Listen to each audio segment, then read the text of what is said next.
Hello there guys, this is Molly again. I'm sure you haven't seen me for about a month now, but I am here to tell you one story entitled Sukhu and Dukhu. It's an Indian children's favorite story. So for those of you who want to learn more about India's culture, well, this is the story for you. And this is for everybody. These are children's stories that everybody will love. Okay?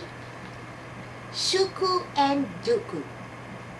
Long ago and far away, there lived a man who had 2 wives and 2 daughters. The elder wife's daughter was called Dukhu. Though she and her mother were good, kind, and very hardworking, the man cared more for his younger wife and her lazy, spiteful daughter, Sukhu. Sukhu and her mother knew this, so they treated Dukhu and her mother with scorn and made them do all the work, while they themselves did nothing but print and preen and try to look pretty. One day, the man died and the younger wife drove Dukhu and her mother out of the house, saying, "You are the cause of all our sorrow." A kindly neighbor who took pity on them gave them shelter and an old spinning wheel. Every day, Dukhu and her mother struggled to spin, cook, clean, and do the chores around the little hut. But one day, as Dukhu sat at the spinning wheel by the front door, dark clouds began to gather. A sudden gust of wind blew and poof, carried away the wad of the cotton she was about to spin into thread. It was more than poor Dukhu could bear. She chased after the fluff of cotton, tears streaming down her face. As the wind called out, "Dukhu! Dukhu!" the wind led her past the dirty cowshed. "Moo!" said the cow mournfully. "Help me, Dukhu." Dukhu looked at the cow ankle deep in dung. "Poor cow, you must be so uncomfortable." She brushed away her tears and stopped to clean and wash the shed. When she was done, she stroked the grateful cow and hurried on. Outside the shed, the wind rose again, beckoning, leading her further away from home. She came across a banana plant. Trailing vines and creepers wound around it so tightly that it could hardly stand. Its broad, flat leaves hung limply, and it called out, "Please help me, Dukhu." Dukhu looked at the plant. "You poor thing," she said as she deftly removed the creepers.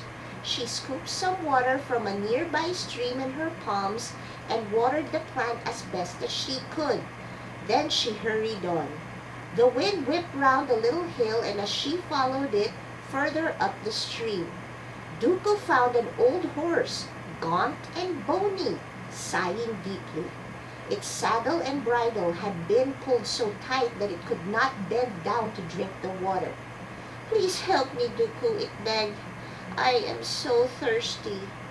"Oh, poor horse," said Dukhu as she loosened the leather straps and buckles.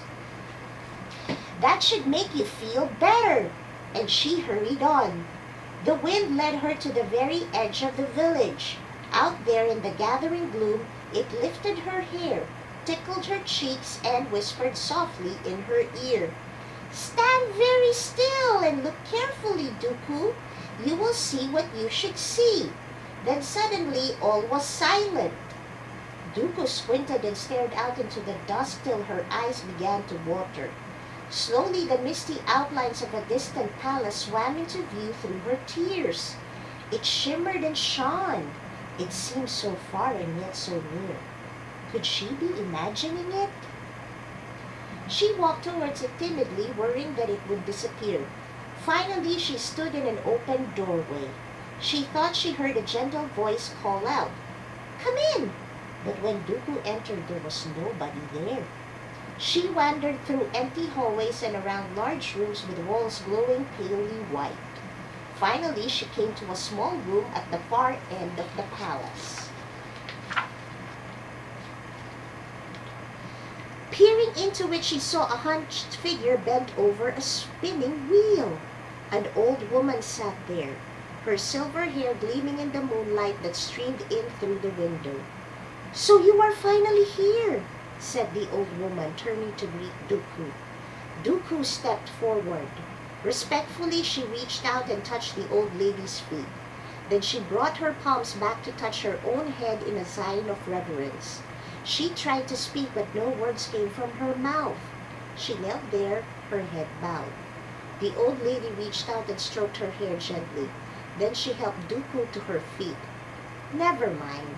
I am the mother of the moon. Don't be afraid. Come with me." She led Dukhu to a pond in the garden. "Dip yourself in it twice and you will get what you truly deserve." Dukhu dipped herself in the water once. When she came out, she found she was no longer a plain village girl. She could barely recognize the beautiful face that was reflected in the water. She dipped herself in the pond a second time. Now she found that she was draped in the finest, softest muslin silk sari. Its beautiful colors and patterns swirling gracefully around her.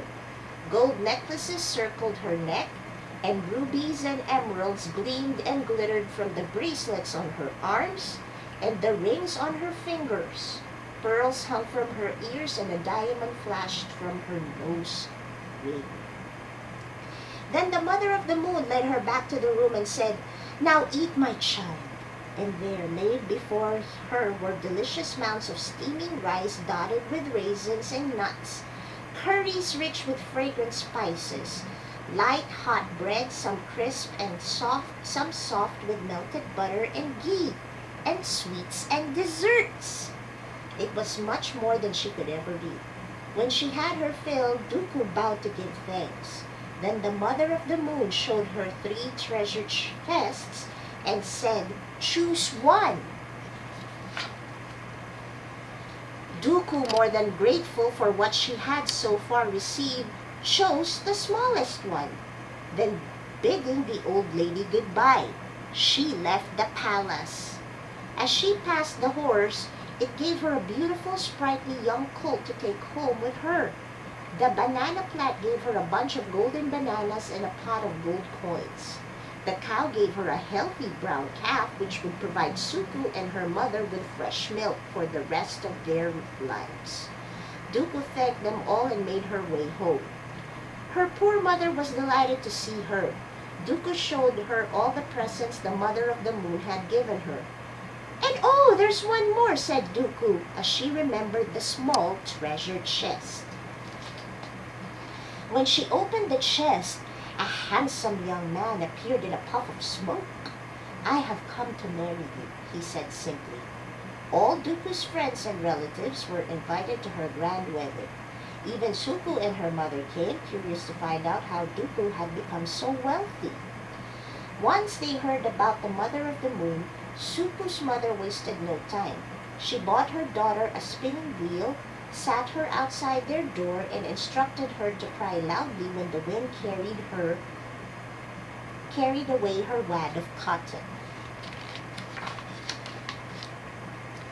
Just as her sister had done earlier, Sukhu followed the wind when it whisked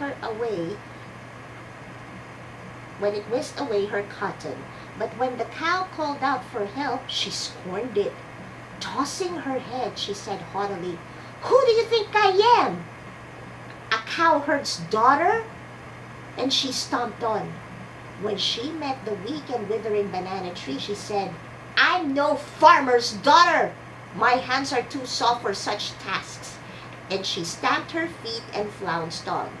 When she met the horse, she shouted angrily, "Get out of my way, you old nag! Do you think I'm a stable hand?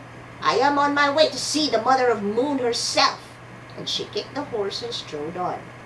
By the time she finally found the place of the mother of the moon, she was tired, hungry, and crosser than ever. With one hand on her lips, she waved the other angrily at the silver-haired, hunched old woman and scolded, "The stupid wind has carried away my wad of cotton, and you better do something about it or else."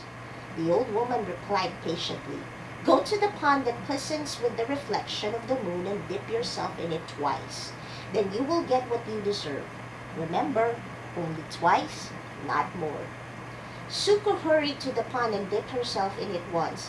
When she rose from the water, she was more beautiful than she could ever imagine. Excitedly, she dipped herself in the water again. Now she was more richly dressed than any princess she had seen. She laughed aloud with joy as the bracelets and bangles on her arms jingled gaily. She examined the jewels and thought to herself, "One more time and I will be forever richer than Dukhu." One more time. She dipped herself in the pond. Though she had been warned not to do so, when she rose from the water, she screamed madly as she watched all of the jewels melt away. Her nose grew long as an elephant's trunk, and she was horribly ugly. When Sukhu ran howling back to the old woman, the mother of the moon pointed to the 3 treasure chests. Sukhu grabbed the largest one and hobbled home. Sukhu's mother almost fainted when she saw her daughter, but she hoped the large chest would hold some treasure. Sukhu and her mother opened the box, and out came an enormous black snake. It grew larger and larger and seemed to fill the room as it reared up, hissing loudly, ready to strike. They ran for their lives, and nobody ever saw them again. Dukhu, on the other hand, lived happily with her husband and mother, wanting for nothing till the end of her days. The end. Well, it's a very simple story. Kindness goes a long way.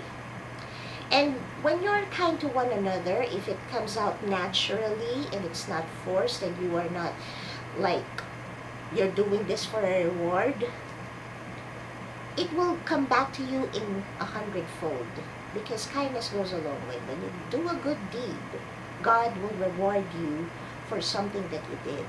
But of course, don't be kind to one another just so that you could get a prize or get a reward. Help willingly so that you will reap the fruits of your labor. Till then, I'll see you next time. Bye.